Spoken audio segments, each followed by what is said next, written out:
Okay, call the meeting to order. George, would you like to lead us in the Pledge of Allegiance? Sure. I pledge allegiance to the flag of the United States of America, to the republic for which it stands, one nation under God, indivisible, with liberty and justice for all. Thank you. Thank you, everyone. Roll call. Sure. Scott Foster, Here. Scott Nevin, Here. George Callis, Here. Ginny Nichols. Here. John Laughlin. Here. We have a quorum. Thank you. Who's not? Absent are Beth Brazone, Caroline Madden, and Jill Lippett. Okay, thank you. Regarding the agenda, there may be a tweak on the fly depending on when Supervisor Hopkins gets here. If she's not here, when it's her turn, we'll just keep going and she'll jump in when she gets here. Any questions about the agenda, comments, changes? Thank you for removing this 3-minute. Very nice. Appreciate it. Okay, do I have a motion to approve the agenda? So moved. Second. All in favor? Aye. We need a roll call vote for that. Nope. Okay. Regarding the minutes. Any questions, comments, concerns about the minutes? Hearing none. I have a comment and a question. Okay. I do appreciate how thorough the minutes were, so thank you. We did have a draft letter on the Carrington Ranch community conversation, and I did ask that be attached to the minutes. okay. So I've got a copy, a small item. And reading on the outcomes, this is on item 10 on the minutes. Next to the last paragraph, talking about next steps. My recollection was that Supervisor Hopkins had the last word, and what she said is, upon completion of several of the studies that were in mid progress, there in fact would be a community meeting, specifically with outreach to the folks that express the concerns. And unfortunately, the minutes are a little less definite than that. And So adding and then it was step- Supervisor Hopkins suggested, in quotes, that upon completion of the in-process studies, there should be another community meeting explicitly with outreach explicitly to those people that expressed the concerns that were discussed. That's all. Thank you. So we'll include the draft Okay, and that comment. okay. And you have a copy of it with you? I can email. Okay, that'd be good. That way I Okay. do, but it's presumably easier to just email it. Okay, great. Flip it. Yeah, Thank you. sure thing. Thank you. Thank you, John. That's important. Anyone else? Like a motion to approve the minutes as amended by John. So moved. Second, Okay. All in favor? Say aye. I Any opposed? I will abstain. Okay, thank you. Good point. Any conflicts of interest regarding today's meeting? I don't hear any of those. other than protesting many actions of our federal government, no, there are no other conflict. Sorry. Council member comments on matters not listed on the agenda. One of the things I'd like people to raise at this point or bring up are things that happened in this last year in your area that you think should be included in the annual report? I've asked Debbie to write these down so they're in the minutes. So when I write my annual report, I don't miss anything.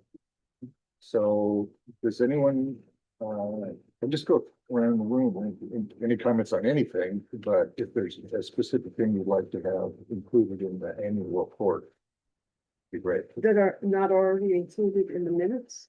Or are you going to use the minutes? I'm gonna use the minute. Okay, so you're looking for omissions from a report, Omissions or, yeah, additional topics. yeah, additional Okay. topics. Thank you. Okay, You're good? I'm good. I want to give it a little thought, but Okay, come back to me. So I don't think that there's anything missing, but okay. It is hard to hear back there. Or anything? Oh, Yeah. should we turn the heater off? Yeah, The fans? yeah. Sorry. Yeah, No. no, the fan is. That's- You're absolutely right. Yeah. We can close the door and turn the heater off. There you go. This is the best part too. I know. It's scintillating. We'll speak louder. Turn the thermostat down. Definitely having us on the edge of our seats. It should go off. I had turned the thermostat down. Scott, will our actions and activities around coastal seniors, since those are in the minutes? Yes. That That would big, sort of be an accomplishment that, yeah, or at least something that this body facilitated. yes. Okay. That will definitely be in there. Okay. Anyone else? I don't believe this was in the minutes, but there was discussion, and it concerns, Bay Flat Road and the ingress and egress, in the event of, an emergency. And I'm just referencing that there were, at least in the Daga Bay, the area that I represent, there was significant concern from those neighbors in that area. I think the positive is there was a real clarification about what the issues were, which was helpful, facts versus opinion and hearsay. But I think we'd have to probably talk to Che as to whether there was an actual physical adjustment that would enable emergency egress. I know it was discussed with county roads, but I think the outcome was unclear. My recollection was that Supervisor Hopkins had talked to county roads and they said it's not county. It's private or something like that. This is an opportunity to just make statements, but not have discussions, because that topic isn't on the agenda, unfortunately. All right. So that's one, and I do think that,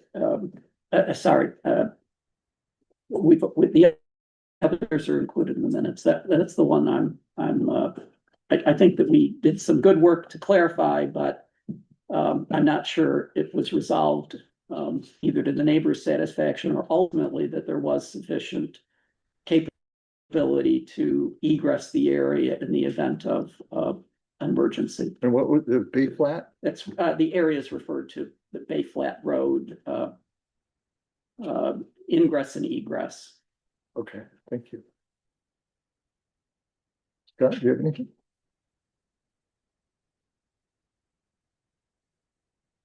I'm not.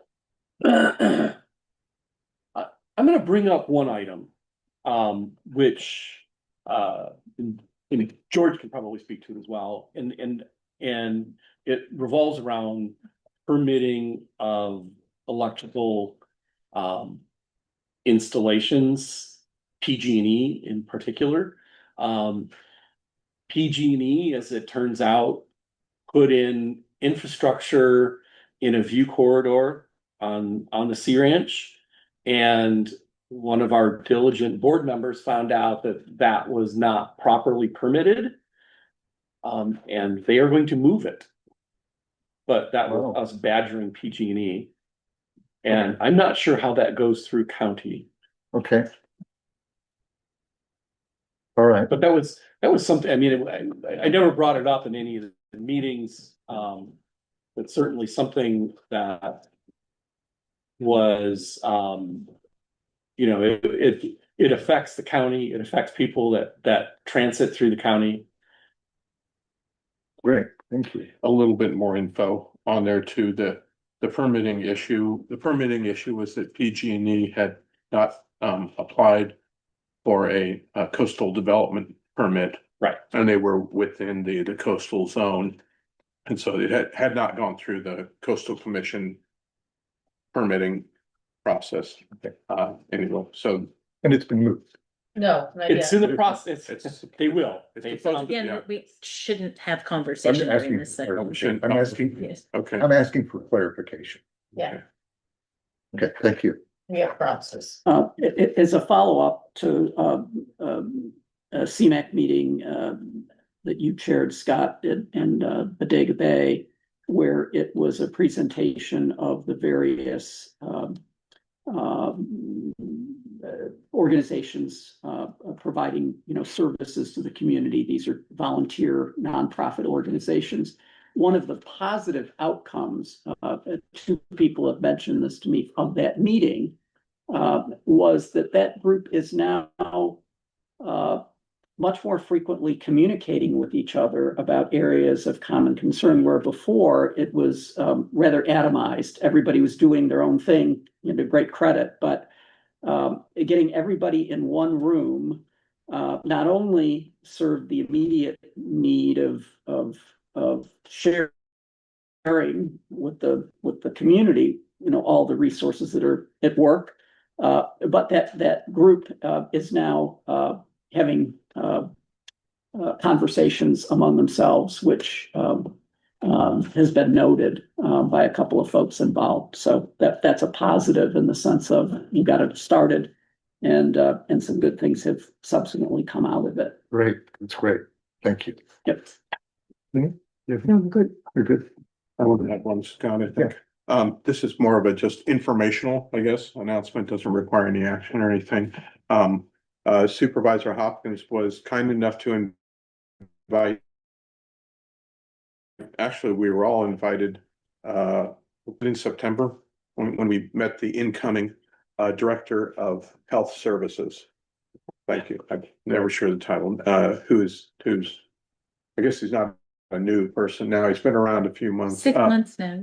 Okay, and one of his direct reports, who's on the public health side, it was sort of a meet and greet and exchange ideas, and I raised the issue of the difficulty of obtaining vaccines here on the coast.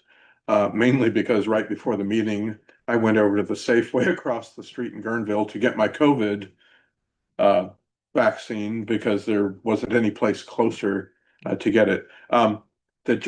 She's Director of Public Health, Amy Olson. I think that's her. Do I have that name right? We had some communication, and bottom line is she's got some staff people, and I suggested that RCMS, Redwood Coast Medical Services, and the Mendocino Health Alliance. Both of those are in Wallala in Mendocino County, but they serve a lot of folks in Sonoma County. And so there's a meeting scheduled, a virtual meeting scheduled next Monday at 9:30 our time, and certainly anybody on the council would be welcome to join in. Although I think it's probably mainly going to be a conversation between health services and those two health provider organizations. And I just introduced them to. I just suggested that they all talk. Could you send us the info Yeah, about it'd be that? great to get the. I will. Yeah, I certainly will. Thank you. Yeah. Anything? Just to add on to that point, that at the Bodega Bay Health Fair, which was.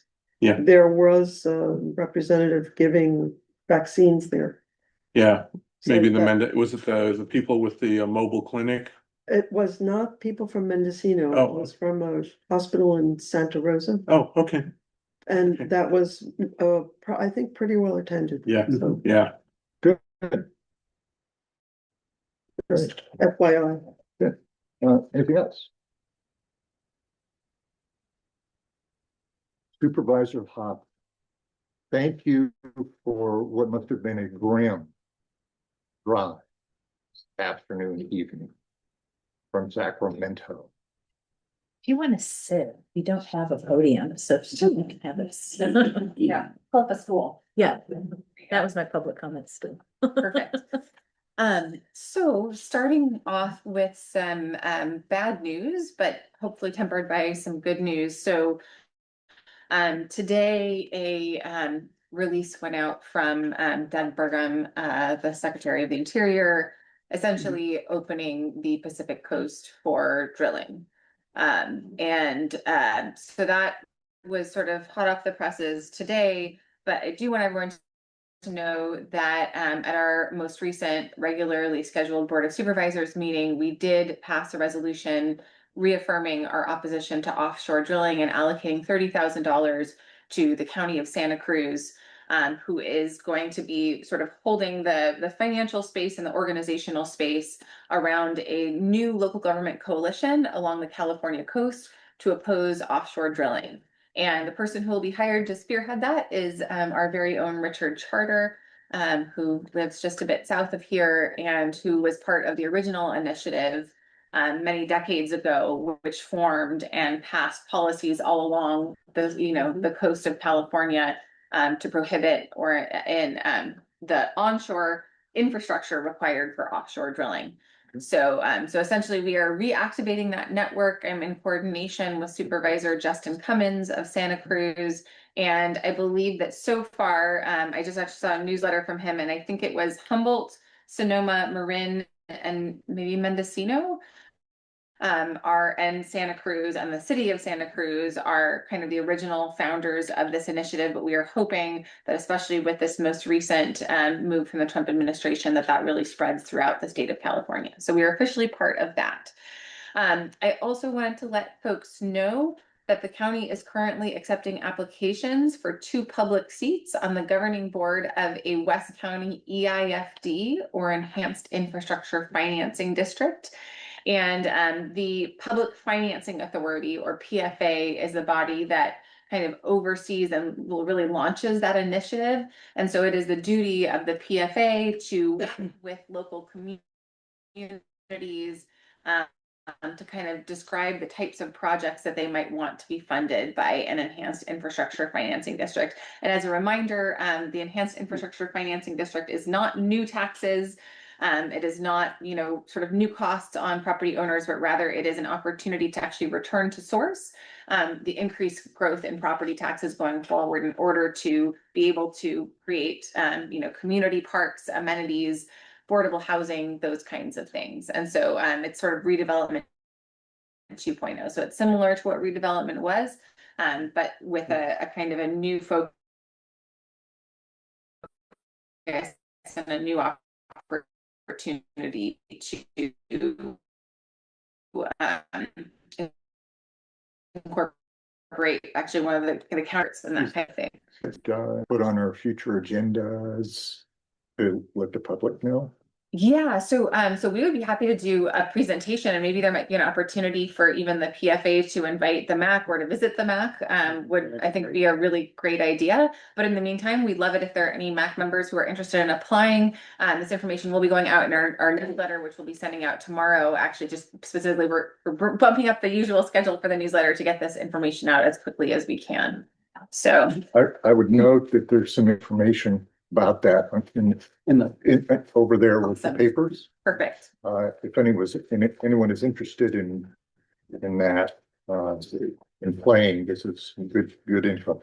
Great. And the applications are due Friday, December 12th. So that's why we wanted to get the information out. So give people plenty of time to apply if they would like to apply.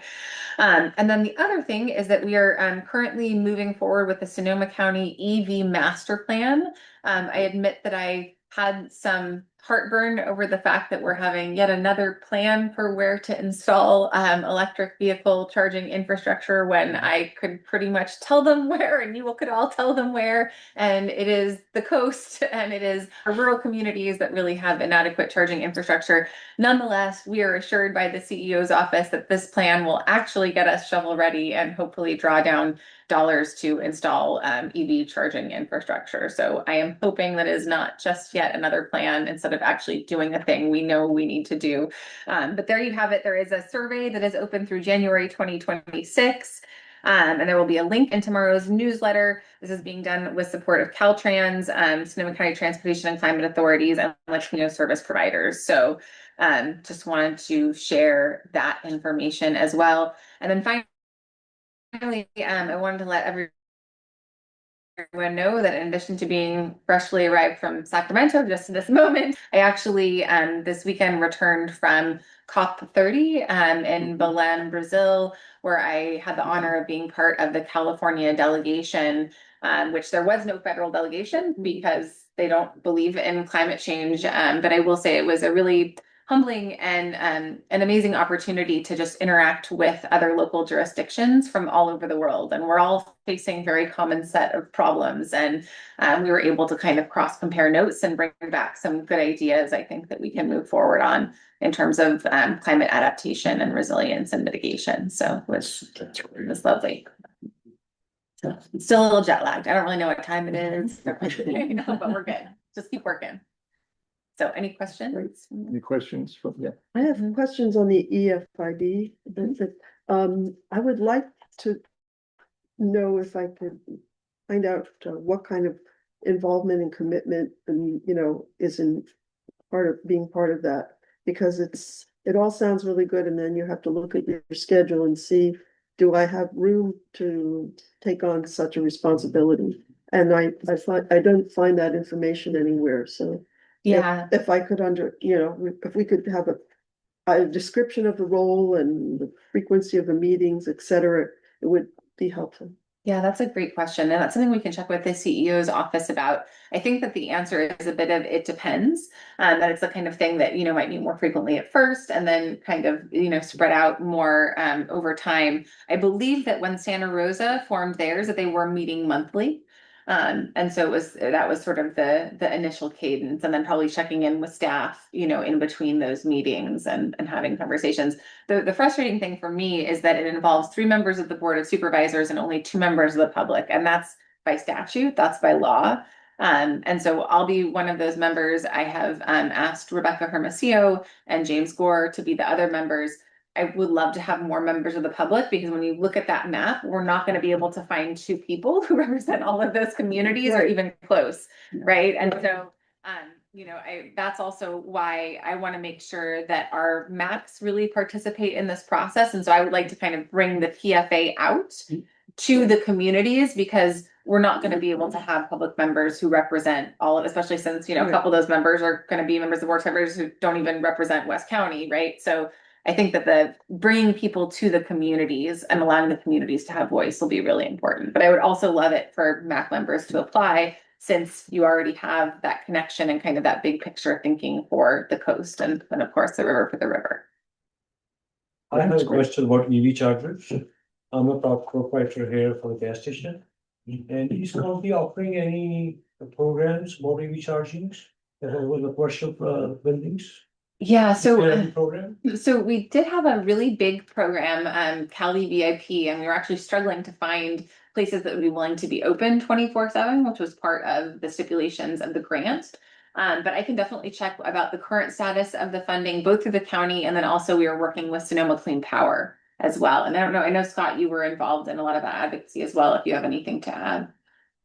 Well, the vendors are looking for like shopping centers. Yeah. And so our community, I live north, and from here up, the locations are small. So they don't really interest these Teslas and EVgos.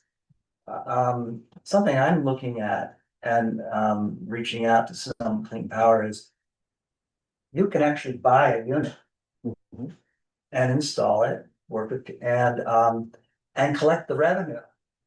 and make a profit. Mm. And I penciled it out and I think it's actually viable to invest in. And if you get just 2 chargers, you're not having to build an ADA stall. And that's a lot of real estate for your parking lot. That's, Yeah. it's an option for a small location like That's this. something look forward. I'm hoping Yeah. Sonoma Clean, I've reached out to Claudia to see if Sonoma Clean Power might facilitate that, help a business actually navigate it. And maybe help with some, maybe financing and, I don't. Yeah, so maybe we can follow up after this and circle back with Claudia and have these conversations, because it would be great to get business owners who are interested in being It's part of been the really solution. hard to attract, the larger entities from, Bodega Bay North to, well, I understood. Yeah. You wanna? I really support this, but I understand, some of the small business owners, don't want 24-hour access because people, who in the woods, they break into, vandalism, I don't really see that. Well, maybe they do, but there are concerns from some of the businesses about mandatory 24-hour access, damage and whatnot from people after hours. But it sounds like there may be a way Yeah. through those woods. Yeah. If it's a public-private sort of deal. That's. I mean, what That again- hasn't been explored yet, but maybe the 24/7, if you own it. Yeah, might Right. not- yeah, that's The what I'm 20% thinking. was for the Yeah, I grant mean, funding for these specific I get that, categories, yeah, right? So but maybe yeah. even another mechanism, even if it's a loan program that gets repaid, so it's, I mean, Yeah. you never know. You're paying 17 cents a kilowatt and selling it for 50. That's an opportunity. Mhm. Pardon me? What is If that? you're buying electricity for 17 cents a kilowatt, and selling it for 50 cents a kilowatt. There's a business. What's the capital investment? How much is it? Oh, I think maybe 80,000 or so. 80. And that's qualified. Yeah. That's 2 years with traffic in my opinion. Anyhow. Thank you. Just small thought, if you're looking at businesses that may or may not be interested in it. My husband and I, it's like coffee shops, where you can sit and Yep. have coffee. And, like Gold Coast or. Yeah, traffic. Yeah, right, because then you can sit and you can read and while you're charging, and you may or may not go shopping. But coffee is a good thing, so there may not be And Starbucks out it's there not on the taking up coast. 50 feet of your parking, it's taking up 16 feet. Mhm, yeah. Just Thank you. Thank you. That's a great idea. Any other questions from the board? Any other questions from the audience? Yeah, the infrastructure program you were mentioning, is this the one that was being talked about before, for supervisors? So it's a go now? It's a go at this point, yes. Mhm. So, as I was looking at it, it's basically taking future growth in property tax in certain neighborhoods Mhm. and, bonding it so that you get a chunk of money now on future growth. And, it seems like it's not a lot of money. And so is that a real benefit? I mean, it's already out, but that was my thinking, is it? It's like $30 million maybe. And how much will that infrastructure will that build? Yeah, it's a great question. So one of the goals is not to look at that as the sole source of funding, but actually as like a matching grant to be able to draw down other funding opportunities. So the hope is, say $30 million actually leverages like another 100 million because you're actually drawing down state and federal funds. So it will allow us to provide a local match, or it could also match, county general fund contributions, right? Like there's a lot of conversation about needing, a new sheriff substation in the lower Russian River, right? And so that's a cost that the county would otherwise incur. Maybe this could also augment that to get that project across the finish line. So that's the hope, is to really, use it to leverage. Or for instance, if we finally, get some state funding for the Bodega Bay Ice House, right? If there's a slight delta there, could that funding be used to get that project across the finish line? Those kinds of things. So it's not gonna fully build, I mean, you could spend all of that on one building, quite frankly, right? And so what we don't wanna do that, right? We wanna really use it strategically and use it to draw down other funding sources. And is there a model on how the decisions of what to fund will be made? Because there's, with smaller amount of money and then greater need, how is that prioritized and ranked? Yep, so that really comes down to the Public Financing Authority and their deliberative process. And so the goal is to sort of come up with a set of criteria, you know, is the priority recreational amenities? Is the priority affordable housing? Is the priority actually that amount of grant fund matching, right? So you give higher priority to projects that get, you know, draw down a greater extent of state or federal funds. And I would say in terms of looking at models, Santa Rosa has just kind of gone through this process. I feel like that's maybe potentially a little less relevant just because we're so different from Santa Rosa out here. But if you look at actually the Lower Russian Rivers Redevelopment Agency that existed, you know, they went through a prioritization process that ended up creating the Monterey Community Center. And, you know, and I mean, we've had a lot of conversations. We've tried to, you know, contribute funds to this building, right? You know, kind of upkeep and investments, but that's another example, right? Of how do we prioritize, you know, those sorts of community hubs and gathering sites that also can serve as evacuation sites in the event of disasters? What are the things, and that's why the PFA I would like to bring to the community, so the community provides input into that criteria development. Okay, thank you. Good questions. But last, back on the EV, the program that you mentioned, is it, I assume it doesn't go north of Jenner. When the Cali VIP existed, or the other, Program here, that, I don't know. oh, the EIFD, you mean, or the? No, the EV The EV. project. Oh, the planning is countywide, so the EV master plan, I believe, is inclusive of the entire county. So if there are, you know, sort of sites that are of interest on the North Coast, absolutely fill out that survey, which we'll put out in the newsletter tomorrow. There you go. So the more feedback we can provide, the more likely we are to get what we want in this master plan. So I would respectfully request that everyone take that survey so we get some data. And is that one vendor or is it open to many vendors? The idea, I think, behind that is just to come out with a plan and a vision so that it can be sort of shovel ready for grant applications or funding sites or, opportunity sites, basically. I think there's an opportunity to drop pins where you want them to be. It's more than a survey, it's a mapping tool. Great. It's great. Really good, thank you. Thank you for, Thank you. thank you very much for Appreciate it. all the mileage. This is the time for public comment. If anyone would like to talk about something that's not on the agenda, I'd ask you to come down here so Sure. the owl.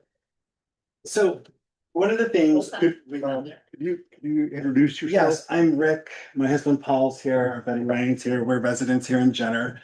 And the 8 years I've been here, and then we were in Bodega Bay 11 years prior. The main problem when talking about any sort of disaster or emergency or medical issue is cell phone coverage. So we can have a master plan of escape routes, of hubs for emergency services, but it always comes down to cell service.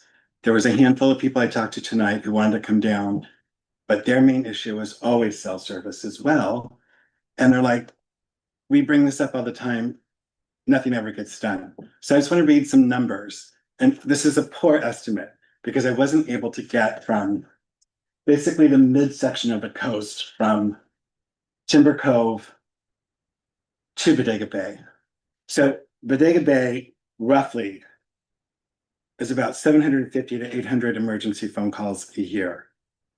Sea Ranch, Timber Cove, Fort Ross, this was 2023, was between 400 and 500 phone calls a year. We're missing a huge segment, which is the midsection of the coast, all the way up West County to 101. That doesn't include Monterey Fire or the rest of them. So when you talk to people who've been through emergencies and had to find a landline or drive 30 minutes or an hour to report it, we live in such a high tourist area. And I know things come up as topography, and also Scott, what you were talking about with EV companies not wanting to put infrastructure in small towns that don't have a big population. So if this is the problem, as a county, or we need to go to a state level to make sure that this happens. It's just, in this day and age, we have no more excuses not to get this to happen. Even if we can get a tower that covers 30% of the area we're talking about, which is a very large area, that would make a significant difference in emergency phone calls. That's the difference between life and death. If any of us are driving up to 101 tonight, if you were to go over the side, you're not calling 911. The people passing you are not calling 911. They're not calling 911 until they almost get to 101, unless you know some little nook you can pull over and get a couple of bars. So thank you for being here. Thank you for listening. It's a big issue. There's some folks, years ago when we moved to the coast, this is why we moved here. You don't want cell reception. That's great. If you get cell reception, don't use it. But the majority of folks who are moving in and paying taxes, high taxes, who work from home, need these services. So I don't know what we can do or who we can talk to, how we can use money for infrastructure to make it happen. But it's important to keep our communities viable. So thank you for listening. Thank you. To add to that, Yes. there's a lot of people come from driving from the coast to our gas station. We use the landline for that reason. Yeah. Emergencies, medical emergencies, accidents. Yeah. Car breaks down. Yes. Almost few people a week. Thank you, Larry, for And saying that. people I know you're up. sometimes are shaking, Yeah. they can't handle that. Yeah. But they can't get to anybody. Right. And I Right. experienced this, but. Right. Yeah. And it's interesting, Starlink went across the street on the state information kiosk, but it's not for public use. So even if you had an emergency to congregate here to use the satellite or the system that's on yours here, I mean, you're not doing a phone call with it, and you're lucky if you're going to text with it. So as we move forward as a county, particularly West County, this is something that should be priority. Thank you for listening. Thank you. Thank you very much. Good point. Do you have something Public to say? Public comment. I want to follow up. And maybe some ideas. I was involved Did in you say, introduce? Stop Farmer Timber Cove, Goose Ranch. I was involved in, Salt Point Park cell tower was my idea. There was a Korean couple, I was postmaster, a Korean couple had gone out on a point. And the wife got in trouble and the husband couldn't get cell service. He went south and she died. Our visitors, I set up the reverse 911, but it's landline. So anyway, long story short, we built that tower. It took 12 years. But it's operating and it has served that area well where it reaches. And it reaches in quite a bit. It connects with Sea Ranch and comes down to Timber Cove, and the fort even can get it in the parking lot. Worked a lot with the contractor on that project. The idea I've been trying to project is that if the county can build towers and we can put our county services or response, everything on it, Ranger, CHP, Secret Service, whoever wants to be on it, ham radio operators, GMRS. And if you build it to receive cell equipment, an 80-foot, 120-foot tower can take three vendors. They pay $2,000 a month to be on it. So if you build the tower where you want the service to be, it's very cheap for them to come and get on it. If you ask them to build a tower, $750,000, they might not and probably won't. But if we identify the areas we want, ideally we saturate every corner of the county with strategic towers and with the broadband that's coming here, it makes it all viable. And public infrastructure, Johannes is a radio guy. Thank you. That is a very interesting suggestion in the sense of aggregating the purchasing power, if you will, or the spending that's being done by all the county and county associated agencies that use those services and relocate to towers.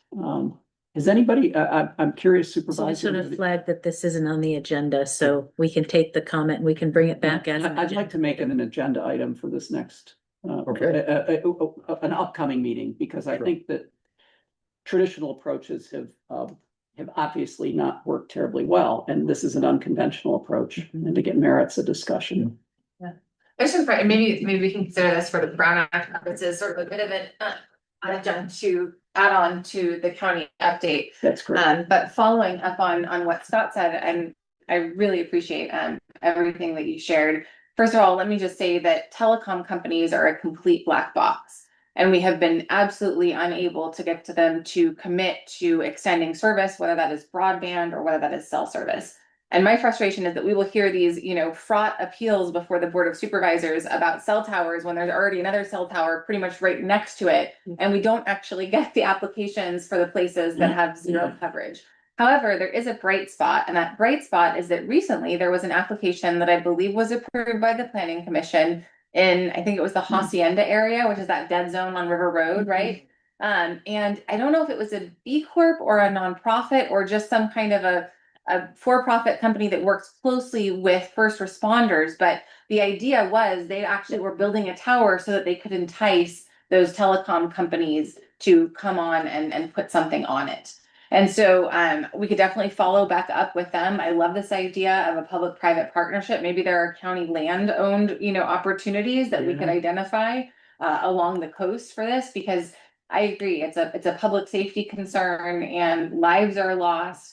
People are utilizing, right, as you said, your landline, and they're arriving in a state of panic because they have no, people also get lost, right? Because their cell doesn't work, and if they didn't plug in their, where they were supposed to be going beforehand, they're gonna wind up your driveway, knocking on your door. So I've got 100 people at least a week. Yeah. Asking for direction. I believe it. At least. Fill I them a believe it. map. So maybe we can follow up with this as an agenda item, and we could bring in Johannes, or we could bring in, and the person that I spoke to about this actually was Steve Hertzberg, because I think they had approached Sonoma County Fire District for a letter of support for this particular cell tower, because it was in their jurisdiction as a Lower Russian River. But we could reach out to maybe some of our local fire chiefs and see if they wanted to have a conversation as well and provide some input. Maybe there's some opportunity for partnership, because they're very keenly interested in cell coverage as well. think, and I thought about them and getting their numbers from them directly before this conversation. And just quickly on the broadband, so Jenner's getting broadband, so the thought is, at this point, you can get Starlink at home and have amazing service, right? It just seems like all this money is put into broadband, since now we have a way to get broadband through Starlink, like that should be put through better infrastructure to study, not even just study, just to put in something. I totally agree. And I also want to say thank you to Scott for his, it was literally 12 years of advocacy of, 2 steps forward, 1 step back to get the Salt Point Tower, but that was a huge victory for public safety. And what's amazing too, is you see some project applications go through that are just vehemently opposed by the community. And then when it actually goes into a place that previously didn't have coverage, everyone comes out to say, thank goodness, this is a public safety. Yeah. And by the way, I also want to just mention, we continue to battle AT&T's effort to remove themselves as a carrier of last resort. They're continually trying to abandon copper wire, which is all we have in many parts of West County. So that's kind of the relationship we have with telecoms. They don't tell us anything, and then they try to escape responsibility for what they do have. So it's a challenging dynamic, but we can definitely agendize that for a future MAC meeting if the chair Yeah, let's do that. pushes. Yeah. I'm gonna say before you leave, come grab my card. I've worked in that industry for 10, 15 years. I shouldn't have thrown it under the bus quite so loudly then. Right? No, you are throwing me under the bus. He doesn't work for AT&T. There you go. Okay, we're good. AT&T was my customer. How's that? Great. So how was that tower funded? Can you say? Verizon paid for it. They were willing to, we were looking at the radio tower the park had. And I got the right guy. And through an engineer and he said, sure, we'll look at it. They sent a guy out, they pinged it and they said, well, it's old and it's short, but we'll build a taller one. It died 10 times. First off, it was, you couldn't put a commercial thing in the park because of a Department of Interior grant that wouldn't allow them to lease a footprint. We got a waiver, first one. Went on from there. The Verizon paid for it. They were willing to pay for another one. But they're looking at traffic and cost. Of course, And if you just give them a tower to put it on, the cost comes way down. of course. Yep. Thank you. Good job. All right. Thank you. Now on to the community engagement and outreach plan update. Let's bring our panelists up. Let's do. We have Scott Farmer, previous chair of the Coast MAC. And then online, we have Marty Campbell and Brian Lubitz, also previous chairs of the Coast MAC. Thank you all for being here and participating in this. Thank you. If I were you guys, this might not be that exciting. So you're welcome to stay, but we're going to be talking about our MAC outreach plan with the community. This is outreach. Well, yes, we're reaching out there. We may want to be a rep someday. We won't be offended. Does it involve more taxes for a homeowner? If it does, I want to be here. No. Not Not a bit. I've asked Vice Chair John here to lead this discussion. He's worked on this quite a bit himself, so turn it over to you. Great, John. thank you. And before you escape, I do think there's, we should query you if you have any suggestions. I'm curious how you heard about tonight's meeting. Through the local email, the JCC emails. Great, that's helpful. So just a table set. One of the MAC's obligations, and not just the coastal MAC, but all of them, I think 11, is to prepare and submit to Supervisor Hopkins and ultimately onto the Board of Supervisors a plan that speaks to community engagement and outreach. And it's time to update the plan that was done a while ago for the coastal MAC. Beyond the MAC's advisory role, we're also obviously committed to proactive community engagement, amplifying community members' concerns, questions, issues, being sure to the best of our ability that they get surfaced and are addressed by the most effective means and plugged into various resources the county may have. But really encouraging public participation in the shaping and influencing of public discussion and ultimately policy. This can be done via outreach, public meetings, partnerships with community organizations. So that's the sort of the very broad scope. And I thought maybe this evening there are sort of at least two items for discussion, potentially a third. And the takeaway here is out of this discussion, we'll form a small subcommittee to actually draft a doc that will then be obviously shared and discussed. And hopefully it'll be ready for in advance of the next MAC meeting, which is January 20th, I think, or 22nd. So the three topics are, and I'd love to hear from Marty, Brian, and Scott, what they would characterize as the real successful approaches to generating more community engagement. One of my personal concerns as a MAC as having the privilege to be on the MAC is that I admire that, the 4-5 guests in the audience, and I think it's wonderful you're here.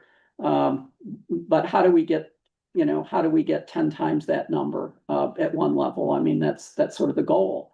And so I'd love to hear from the folks that have been at this and been successful at it in terms of the things that they thought were most effective in generating community interest. We've acknowledged that one of the great challenges for this MAC is just the sheer geography of, north to south.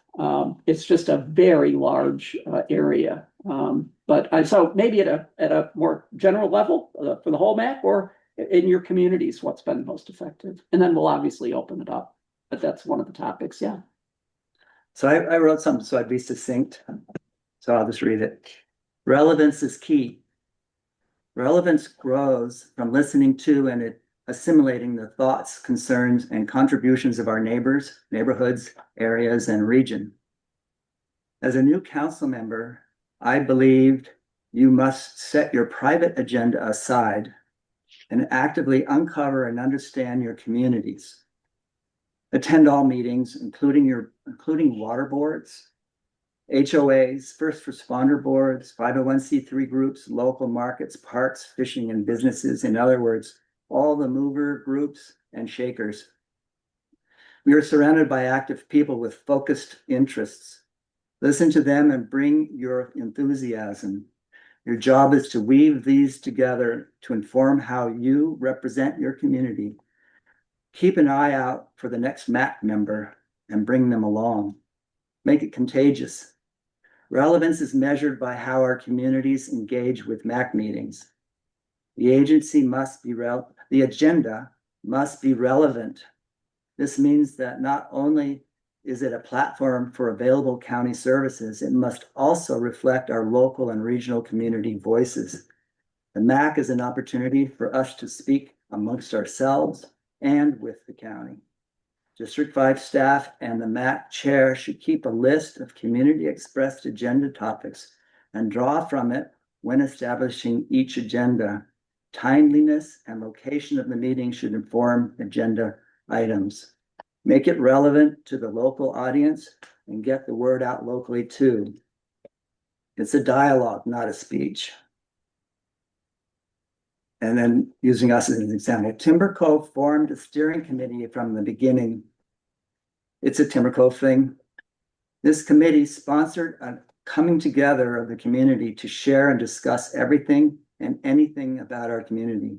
This meeting was moderated by the steering committee, and the new council member mostly listened. Everything was written down and passed to the rep. A year later, we repeated this meeting and reviewed prior year's notes. It was a kind of checking in on how we are doing and what's coming up. This was like the community huddled on the sofa during Thanksgiving. As important is that our District 5 leadership understand who we are and how we think. In Timber Cove, as rep, I invited all the Apex groups in our community, about 10. The resort donated a room at the resort, and we invited Linda to join us for an hour. Each Apex leader in turn introduced themselves and their group's mission to Linda as we sat in a circle. This, I believe, was very effective. Perhaps Linda can comment on this from her perspective. As a MAC rep, you will be receiving invites to county and state hybrid meetings. Attend these to learn what's happening, and as important, ask questions and share if the venue allows. The host will appreciate the feedback, and it just might give positive direction to policy. Showing up matters. Speaking up constructively is powerful. Ultimately, it's about relationship. Build trusted relationships with your local people, your coastal partners, that's us, and county, state, and even federal individuals. When your neighbor asks you about something, you can support them. District 5 staff will find a trusted, reliable partner in you. Be that person. Very helpful. I think that, just a couple of questions, because I think this, you referenced the steering committee and whatever form it takes, but ultimately, it sounds like one of the seminal tangible activities was this open meeting where was this conducted annually, or was this more frequent, where the community sort of expressed what their concerns and questions and issues were? We did it 3 times and it was annual. Okay. The steering committee was formed as the MAC was being talked about. Mhm. Before it was formed. It was formed to bring this process together for us. Yeah, that's helpful. That's good, thank you.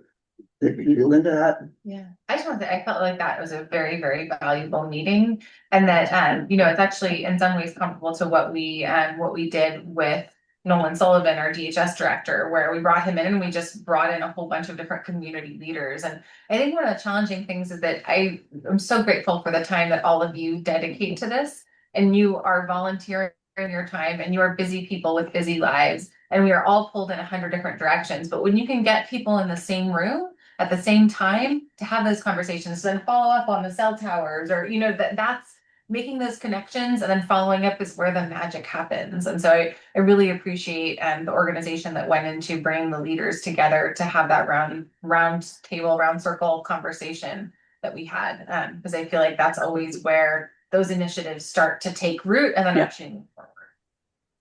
So that's very helpful. That's good. and that was just Timber Cove, our focus. Each community, we repeat this. That's a very good point. Well, One thing I'd like to add, if I may, is just that also I find that those connections are invaluable during disasters and during crisis. And if you don't have everyone's cell phone number before that, it's too late, right? And so just reaffirming leadership changes over time and making sure that you have all of those connections and that you're ready for whatever happens, that also gets you through the tougher times.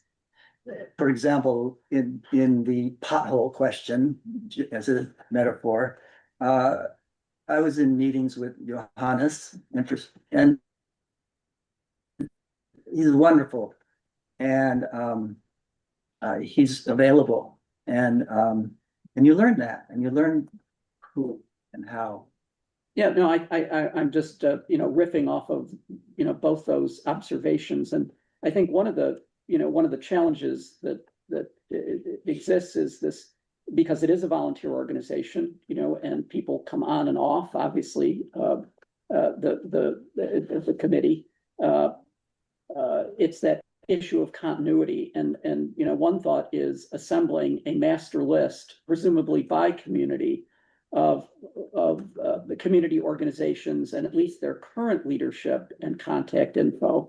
So there is actually a running record of who to reach out to, because there are new folks that if the board turns over, the committee turns over, that institutional memory is unfortunately often lost.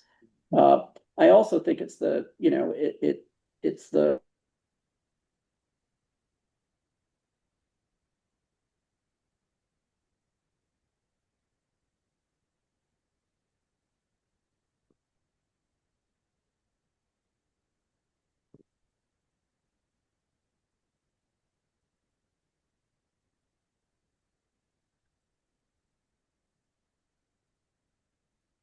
Brian, can you still hear me?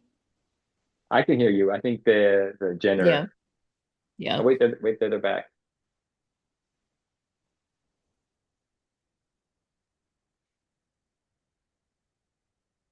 You guys are muted. Okay, So specify which one. I was going to say, we lost internet for a minute and it Okay. rebooted. Sorry about that. Yes. Okay, this is Marty. yeah. So Marty, would you speak to any observations that you might share and that would help us? Yeah, and I noticed that Supervisor Hopkins mentioned disasters, and when I scanned the existing outreach document, that isn't really mentioned as a role of the MAC members. And when I was on the MAC, I was on the MAC from the very beginning for 5 years. And during that time, in the early years, we had a series of horrible, horrible fire seasons. And towards the end of my time on the MAC, we had the bomb cyclone, which just ravaged Sea Ranch and Timber Cove and other areas on the coast, but both of those areas. And I I didn't expect um, in my initial um, service on the Mac that I'm trying to figure out how to make myself appear again. Oh, I turned both of your video off because we don't have a screen here, and it was causing us to have Okay. Okay, thank you. instabilities with connection. I'm this makes me feel less incompetent. So when I first got on the Mac, it didn't occur to me that one of the roles was going to be sort of an outreach officer um, from the District 5 offices and from Supervisor Hopkins to our areas. But I think that is a really important, valid role. Um, and it allows sufficient outreach for the supervisor and her staff to all the far-flung areas in this district. You know, we are really remote in northern Sonoma County, and we're a little a pocket of dense population in the Sea Ranch Annapolis area, and I think we were able to marshal the county resources much more effectively in those disaster instances than we would have otherwise been able to.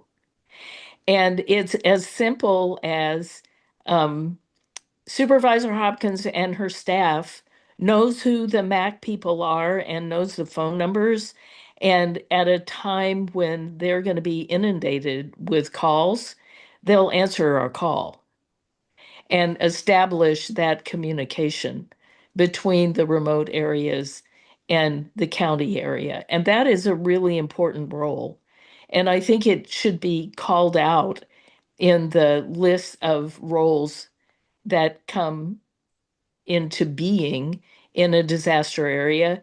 And it can be really different in different circumstances. So, for example, in the uh, evacuate, you know, when the fires were so extreme that people were having to be evacuated, it was reaching out into all the areas of our responsibility to make sure that the communication was taking place. Later on, in uh, in the aftermath of the bomb cyclone, there was a mechanism for uh, areas, businesses, small businesses in the area to apply for various kinds of governmental loans uh, for damage recovery and uh, various kinds of things that happen to the small businesses. And we were able to use the MAC members to reach out to those local businesses, which took that pressure off the county staff. And Supervisor Hopkins doesn't have an army of people working for her. And I think that's a really useful use of the MAC members. And maybe not all the MAC members see that as a valid role for themselves, but I think it's a really efficient way to um, leverage. Oh, I think we lost them again. Yeah.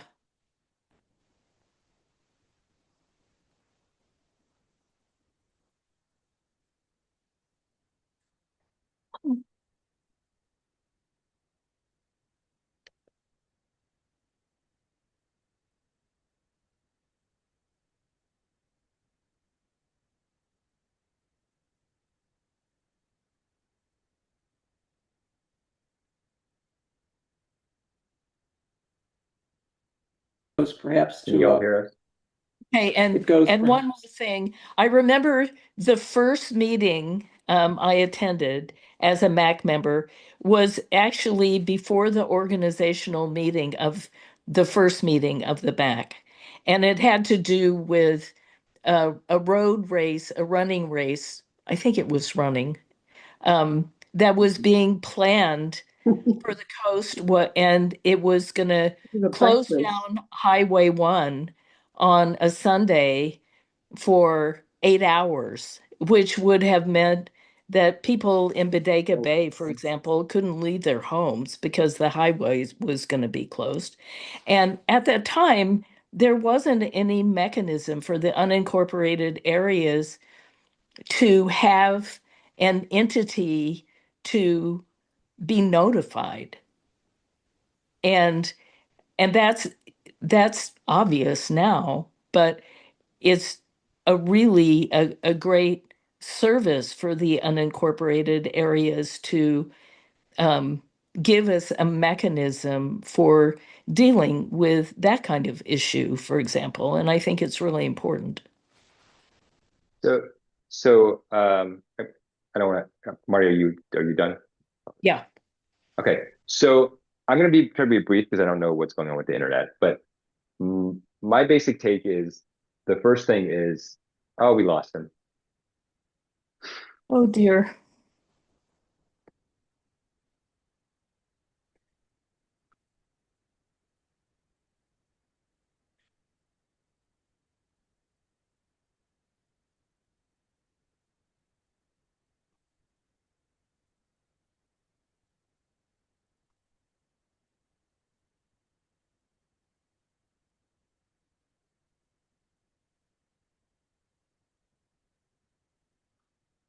What kind of internet do they have in Jenner? I think it's Starlink. Oh, okay.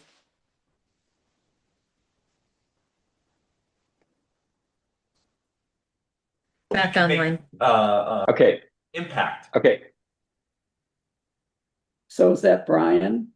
yeah, I'm here. Hey, can I'm Brian, gonna, thank you, sir, for your comments. I mean, super helpful. I think I want to come back to this because I do think one of the missed opportunities, at least in the Bodega area, where, perhaps there's more transience of population, a little more, is people are clueless on what the MAC is. I mean, and that's the beginning, I think, of the whole process. What is it? But we'll come back to that. Brian, maybe you'd speak to the things that you found to be most helpful and effective in generating community interest and identification of issues. well, I think that's a very good segue because I think the biggest part of it was, even though, I was on the board a couple years after it started, was my first year. And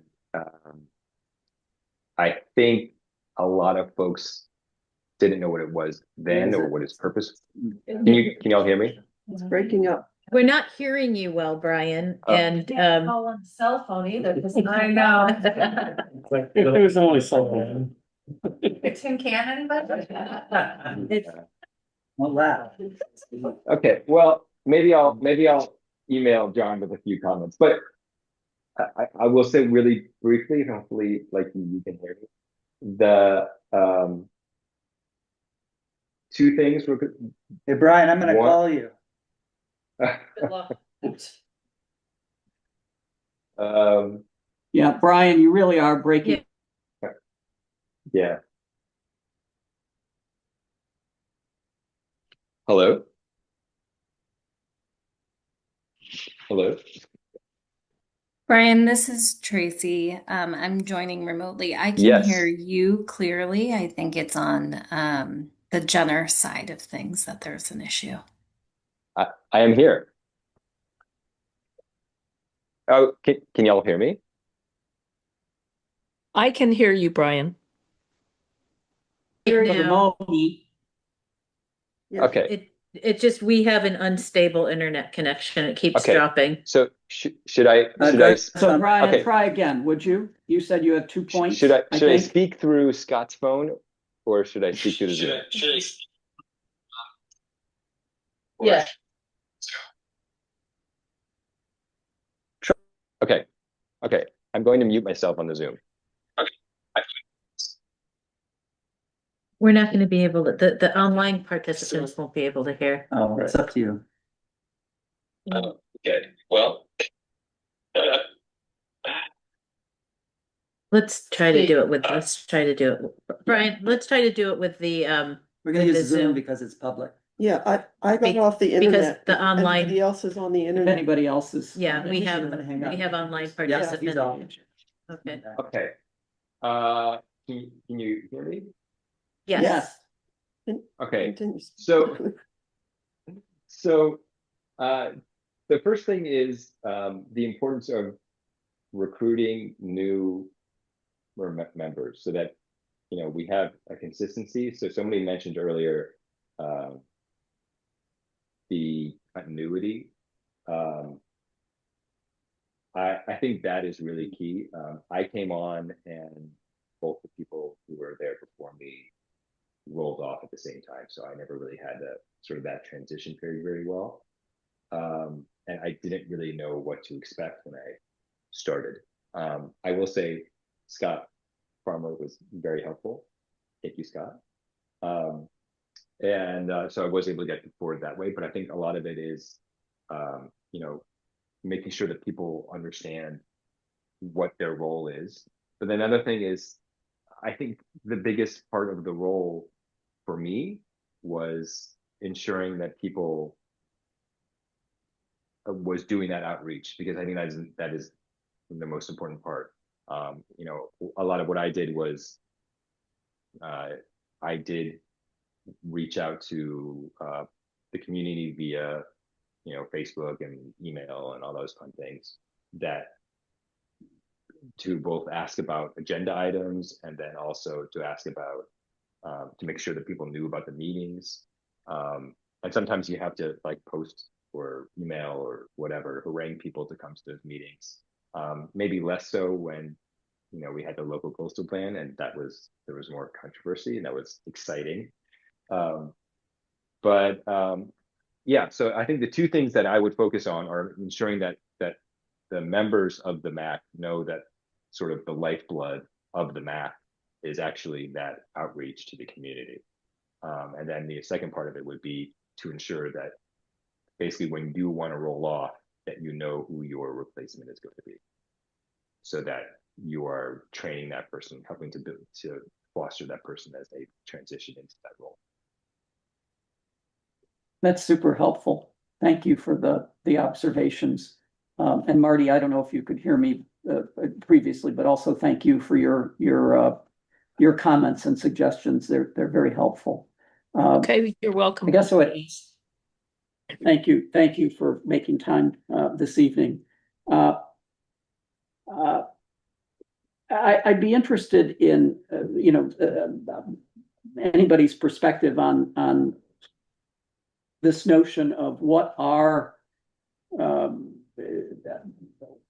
we've talked about being present in as a MAC member, going to other organizations' meetings, even potentially getting on their agenda for an introduction, and at least to make sure people are aware that there's another resource available in the form of the MAC.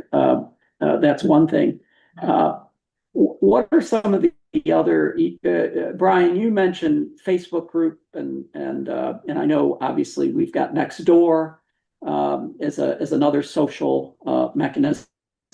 Are there any others that you suggest we look at, or, and what are, what are some of the, are there any issues that come up as a function of using those tools to, share either the agendas or to ask for input and suggestions? Is there anything we should be aware of if we ultimately adopt that as an approach, one of the approaches to outreach? I'd say the Brown Act, just be aware of the Brown Act. Yeah. I mean, I think the other part of it is that you have every community has very different sort of communications. So Scott mentioned that Timber Cove, there was a very in-person sort of, organic growth. In Bodega Bay, that wasn't the case.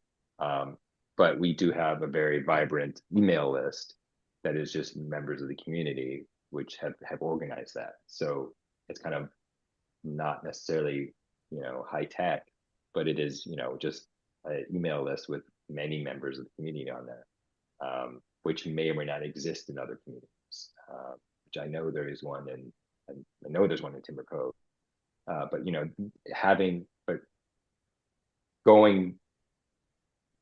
doing all those things repeatedly over, doing Facebook, doing the email list, doing Nextdoor, it's a bit of work. But then you also have to do the other side of that, which is also, a little slow and time consuming, which is just offline organizing.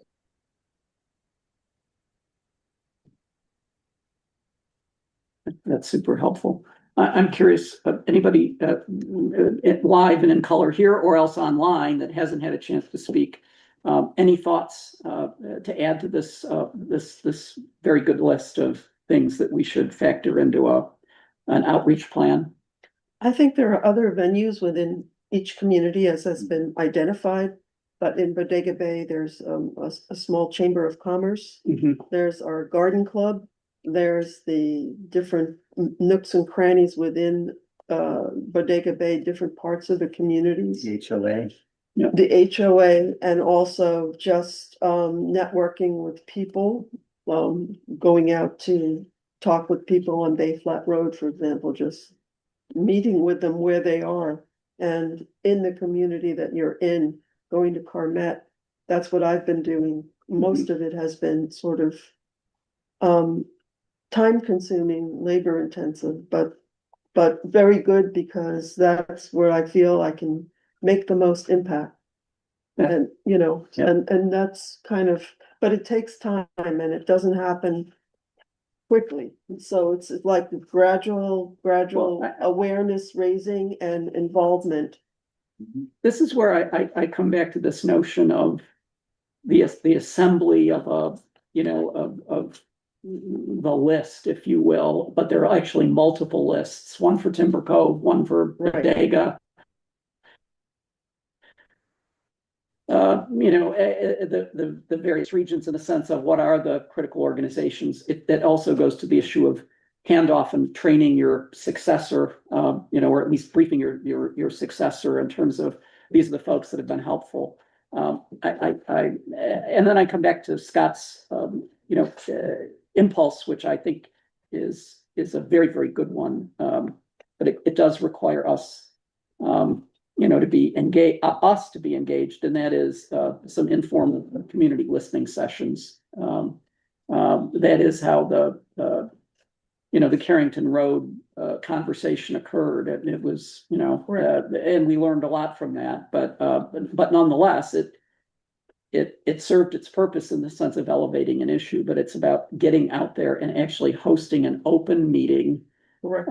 And your suggestion, Scott, on trying to do this on some of the off-cycle meetings, where obviously each major population center has at least one meeting, but it's one out of 12 months, and some of the off-cycle doing some of the local meetings.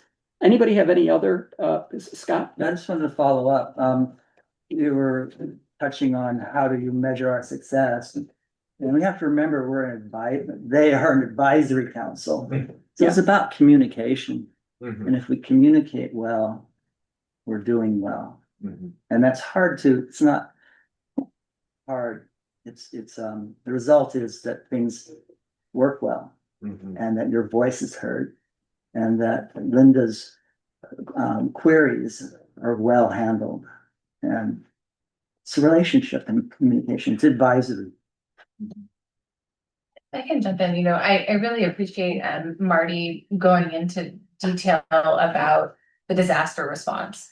And I think that, to your point, we honestly need to be better at sharing the stories and the successes of the MACs.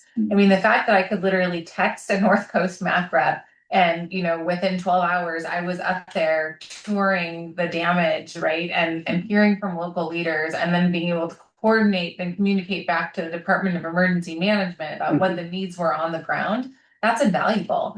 And, ironically, the Lower Russian River MAC had its first meeting as the storm that caused the 2019 floods was literally coming ashore. It just started raining. And so, literally within, 48 hours, I was texting all of the sort of Lower Russian River leaders about, what are you seeing? What businesses are most impacted? What can we do to support? And so I think that we need to uplift, honestly, the leadership of the MACs in disaster response and in advocacy. The success of, I know that was sort of even before your time on the MAC, but Salt Point, Tower, the fact that that marathon didn't move forward. Right? I mean, there are things that the MAC has done that would not have happened, and also successes that were able to be achieved because it wasn't just me advocating in the Board of Supervisors, it was the MAC advocating and convincing my colleagues. Because one of the strengths has always been that while, I can only talk to one other member of the Board of Supervisors because of the Brown Act, you're Brown Acted amongst yourself, but you can talk to all members of the Board of Supervisors and do that advocacy work. So I think we kind of need to tell the story, and then maybe more people would be excited to join the MAC, right? We need to share and uplift your successes. Yeah, do standing. That's super helpful. And it does come back to obviously celebrating the successes and even those things that don't always work. It's not such a bad thing to say, look, there was a real college try here, and this is the reality that, that nobody's wrong. It's just the reality. Sometimes these things can't move. But I do think that we've got an opportunity in the planning for this meeting. We had prepared a mission statement and both updating the mission statement, but also with the thought that it's useful for us, much more important for the community, and to take the mission statement and a current list of appointees and their contact information, if they are willing, presumably they would be, those people on the MAC. And I've got it here, and I'm told that initially we thought this had to go through county council, but I guess the powers that be have decided it doesn't. But to really turn this into a brochure of sorts that can be posted on bulletin boards, handed out at some of the community meetings, which articulates the purpose and the limitations, frankly. I mean, Scott, to your point, it's a listening organization. It's a conduit. It's not a policy-making body. That's not our job. I think we're all aware of that. But the community isn't necessarily, and so in the package that will go out, following this meeting, I will include this again, but start to turn it into unless someone objects, at least turn it into a leave behind that articulates what the MAC is, what its mission is, who's on it. Because in smaller communities, the campfire still burns and works. In some of the larger communities, it's, there's just not that degree of knowledge transfer or communication. So this may be helpful in some parts. So that's one of the things that also I think would help us. Anybody have any other suggestions? And I want to take just one comment about. I have a. Yes, wonderful.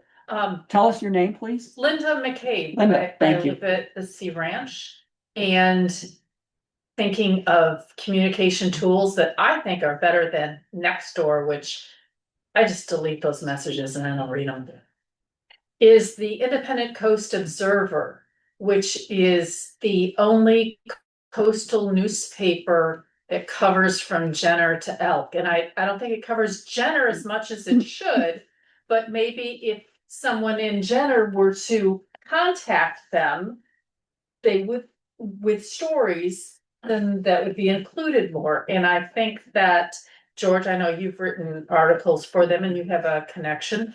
If you were to, because I see things about the Wallala Coast or Wallala MAC, the Yeah. GMAC in there on a regular basis, but I don't know that I've ever seen anything about the coastal map. And so I think that's a missed opportunity that maybe could be leveraged, and they're always looking for content. So that would be good, I think. That's a great suggestion. These local outlets, we've got free papers as well as, paid subscription. Meaning quite local. I don't mean necessarily Right. Press Democrat or, Right. Mercury News. I'm local. That's The Press Democrat is not interested in anything on the coast unless it's a scandal or a fire. That's my personal opinion from no, I'm talking. previous We're experience. drowning. That's helpful. They like drowning. I will tell you, They I don't want to give. did a forum with the 6 state assembly candidates. They were there in person. It was the first candidates forum in Sonoma County. And I sent notice to the Press Democrat before, during, and after, and they did not cover it at all. Yeah, missed opportunity. Yes. But I think your observation is the real takeaway, is trying to identify some of those outlets that are interested and appropriate, for the geography. And the ICO. We'll get that on the list. Yeah, definitely. Thank you. Uh-huh. Thank you. On that note, what you're talking about, a different media source through paper, the Gazette would be a big one in West County, because the It's a good Gazette one. is a very popular newspaper that Yep. a lot of people enjoy reading. Yep. And quarterly, yearly, do the successes of the coastal maps. This is what's going on. This is what we're trying to achieve. That would also draw Super a lot helpful. of local interest here. That's great. Thank you. We're Thank you. looking for a rep from Jenner and an alternate. I thought Jill Lippett, no? No, her term ends, She's not reacting. as of now. Yeah, she's not re-upping, so first meeting would be in January. No. And the alternate? they're- Sorry, but they don't have, you've not heard of anyone that's stepping up? No, Yes. Is the alternate stepping down too? You can apply. Uh, What if you- Yay. or if you know somebody. What's your dog's name? We always need a quorum. No. Seriously, if you're interested, Yeah. it's very rewarding. Very rewarding, because you get to help your neighbors. Yeah. And, if you're interested, shoot Debbie an email. Okay. That's You great. can advise not to raise taxes. Thank you. I definitely do that. So, I was thinking it as a. I think this has been helpful, and again, for our guests, Scott and Marty and Brian, and certainly those of you from the community, thank you for the suggestions. I would ask my colleagues on the MAC to read through the old statement, because what we also need to do is not just address how we attempt to engage in outreach, but also what the process should be when issues are raised, to us as individual MAC members, or to the group as a whole. The whole is easier because we've got instant access to Debbie and that's very helpful. But individual items that come up, we need a sort of a sorting process and a uniform way of dealing with them. So do read the prior statement, and when we next discuss this, there'll actually be a draft, and we'll need to update and modify based on your input the process piece once a topic or question is raised. But thank you all. I hope this It's been great. helps us move to a rough draft for in advance of the next meeting, maybe in advance of even Christmas, but Okay. we'll see. The chair is authorized to appoint an ad hoc committee to work on it. Would you be willing to chair that committee? Happy to John. share it. Happy to share it, Scott. Thank you. Would anyone like to help? I hope. Jenny? Excellent. Thanks. All right. Anyone else? Partners in crime. Good. And we'll go to work at this then. Thank Okay. you. Yeah. Thank you. you're welcome. So the ad hoc of two. Ad hoc of two. Okay, Thank you all. and I'm happy to join Thank you that for- also. Night. Thank you for Oh, coming good. Thank today. Thank you. Have community members on that ad hoc too. Yeah. Yes. No, We can, no, no. they can talk to community members. They can talk to community members. When they come together, the ad hoc is only the members. That would be awesome. Thank you so much. Have a good one. Wait, if I can find a loophole, would you be interested in playing? So I'll send you a copy of what I read. How's that? That'd be great. Or, yeah, send it to me and I'll forward Yeah, it. we'll That's all I exchange. would offer. Very helpful. That you. was good. Thank you. Yeah, for coming. your comment about relevance is at the heart. I agree. It's at the heart of this. Mhm. All right. It's good. And you can engage with Yeah, it them. is. Yeah. But keep us moving. Yeah. We need action. You don't want to get too comfortable. Let me know when you want. We'll see you. Okay, officers for next year. We have to select a chair for next year. Are there any nominations? I'd like to nominate you, Scott. I'll second that nomination. Okay. Any discussion on that? Call the question. Move the previous question. Yeah. Okay, I'm happy to do it. Great. We need a vote. All in favor? Okay. Thank you.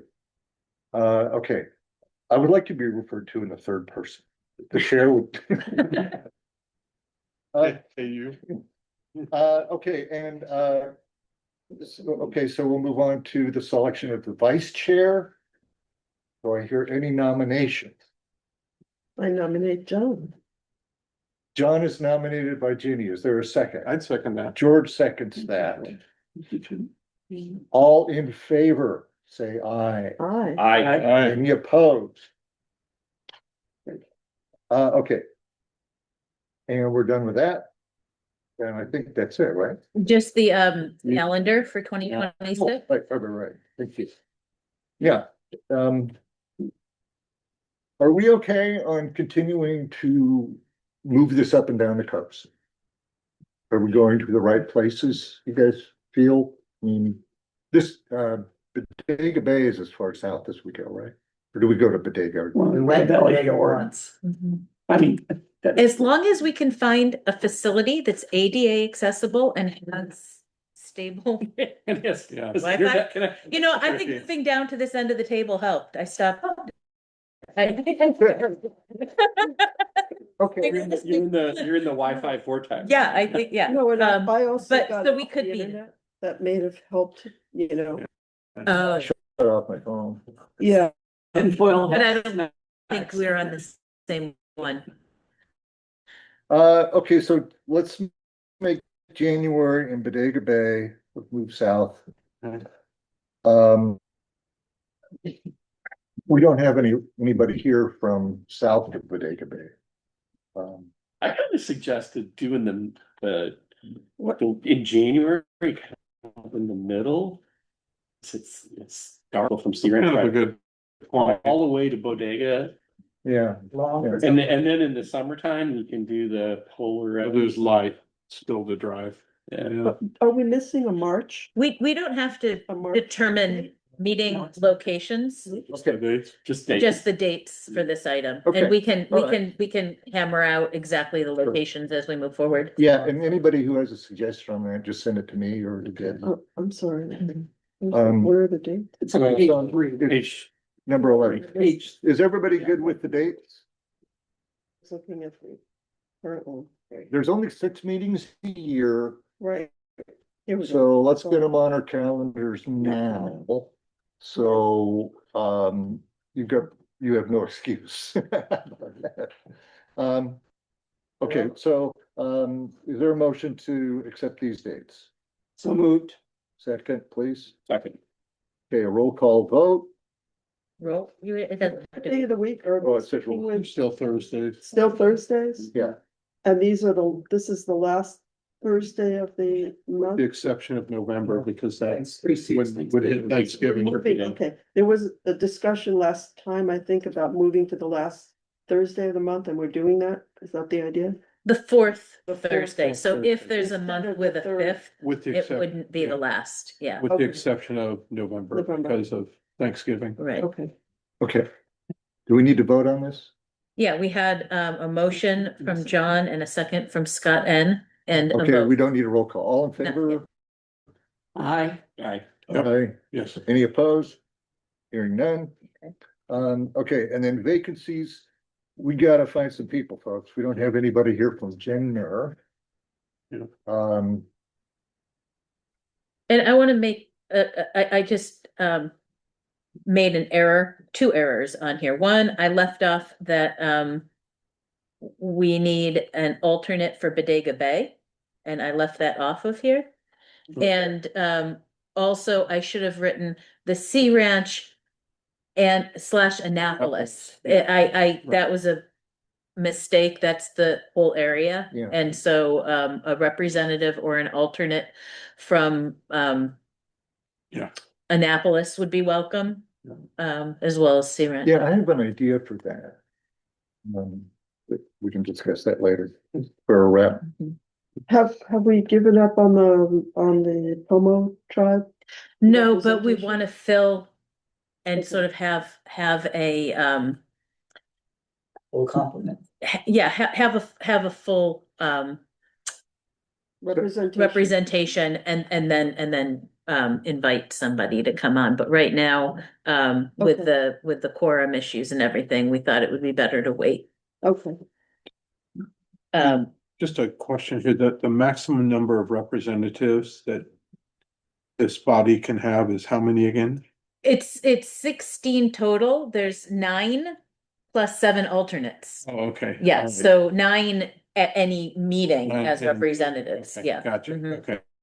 So that makes a quorum of 5. A quorum of 5, Okay, right, okay. right. But if there's a vacancy, then that doesn't count in the quorum calculation.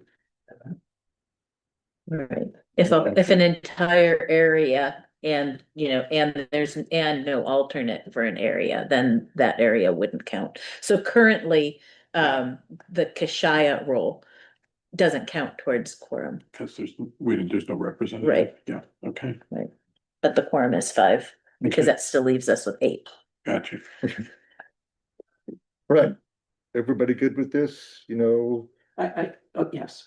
Yeah, please. No, I just wanted to discuss, sorry, I mean, we were talking location and then I was jumping ahead to 13 and it says the January meeting, the council will discuss priorities and potential agenda items for 26, which is great, but for this January meeting, it may be helpful at least to try and get that nailed down, because if we're gonna try and, if there are topics that require guests or third parties with the holiday, I'm worried that, we're gonna be up against the clock. Right. Maybe not, Debbie. I mean, you're often making the calls or, particularly for county resources, but. And so you're thinking that, Well, I'm just bringing asking. people, Well, I'm just asking, should we make a decision about the location of the January meeting? Because if there are items other than the rest of the year, that community, should we use that as an opportunity to, do more than one thing in the sense of trying to identify, are there some local issues irrespective of where we do it? That was my point. I see. Okay. And we also, I know you said we can decide that later, and I agree, all the other locations, we can sort through that, but we're down to, what we're gonna be sort of 8 weeks out. Okay, I'd kind of like to get this EFID out. Yeah, I think that'd be great To have a conversation. Does it matter?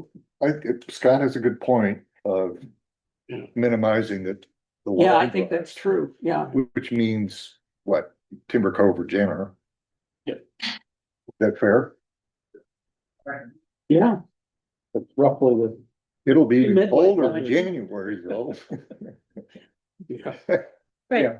So, but that doesn't have to Okay. take place here. Okay, well, We can connect offline. okay, We have the same chair, same vice chair. okay, We good. can do an agenda meeting and determine that. Okay, great. Anything else? But it would be helpful for you between now and then to speak with people in your communities and then bring that information back, whether people can come to talk about agenda items or not. It would still be helpful for them to just pass their input to you and. Well, bring- yeah, and if something happens between now and January that you think should come up, please let me know. Because John and I will be getting with Debbie at some point here, writing that up. Yeah. With the agenda. Well, for example, I just want to bring up one point, and for example, we were thinking of doing a boating safety town hall in Bodega Bay at some point. And I don't know if that's the kind of thing that that if we're going to still do that, we're not going to do that, and if that's something, you know. How What's does the that? best time? Well, and the question becomes then, what's the best time of year to try and do a boater safety, conversation? But would that be a MAC presentation or would that be a town hall? Would be more Maybe you guys. Like a could town facilitate? hall, yeah, Would be probably more like off a cycle, town- one of those off cycle meetings. Yeah, Yes, it would Yeah. be something like that, but Yeah, what I'm thinking is that an agenda for these, like a list of issues that we want to bring forward for the coming year. yeah. Needs to be, almost like a list of things that might qualify as off cycle meetings. off-cycle meeting Yeah. and, or they may wind up on the agenda Yeah, Yeah. as a result of having the meeting. That's what I'm Yeah, thinking. good. right. So they could be agenda items, any topics that you're hearing your neighbors concerned about. It might become an agenda item. It might become a staff report. Maybe it would just be something like like the EIFD report that I passed out, where it's something that you can just read with your packet and then ask a few questions about. Maybe it doesn't need a full presentation. Sometimes that works. Or sometimes maybe it is something like a town hall that's not a MAC meeting, but we help support you doing that in your community in between meetings. So depending on what the topic is and what the best delivery and response for that would be, that's something that we can come up with each time. But bringing forward all topics of interest, whether it becomes a meeting or not, I think that the more we have to choose from and work with, the better. And that would influence where we have the meeting as well. It could. Yeah, that was my point. Yeah. Yeah. Right, Okay. but the Meals on Wheels for Bodega Bay, we talked about that as another Yeah, I've kind got of community I've made meeting list. Okay, an inquiry of, just to start this off. So, yeah, Okay. I mean, is there an opportunity for that potentially at, the Grange? right. And so I don't have an answer yet, but the question has been posed, whether they'd even be open to. The Grange is open to. Well, Doing it. Okay, you may know more than I went to the chair and or through the chair, and I haven't heard back yet. He wanted to socialize it, so maybe it has been. Okay, we can So let's talk. talk. Okay, Great. good. Well, Good. that concludes our meeting. Thank you. So you need a motion to adjourn. Oh, Do now, we need to have a motion? We don't. oh, all right, good. Thank you, everyone. Got one second. Good stuff.